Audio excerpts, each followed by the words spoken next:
ఏ రాజా, నేను ఇంతప్పటి నుంచి ఈ భుజాల మీద ఎత్తుకొని పెంచానే.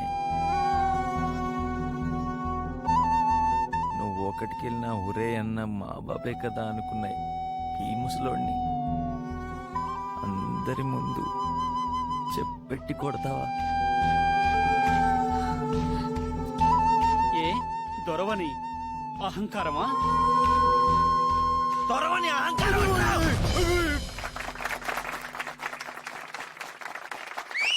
విజయ్ కూర్చోలేదు విజయ్, ఇది నాటకం. శభాష్ శభాష్ విజయ్, బహుత్ అచ్చా హై. డైలాగ్ మార్చావు అయినా పర్వాలేదు, పెర్ఫార్మెన్స్ అదరగొట్టేశావు, సీన్ పండించావు. యహీ హమ్కో చాహియే. చాలా బాగా చేసావు ప్రవీణ్. బాగా ప్రాక్టీస్ చేసావా? అదేం లేదు మేడం, ఒకప్పుడు నేను అలా ప్రవర్తించేవాడిని. అప్పుడు నాకు అవతల వాళ్ళ ఫీలింగ్స్ తెలియదండి, ఇప్పుడిప్పుడే తెలుస్తుంది.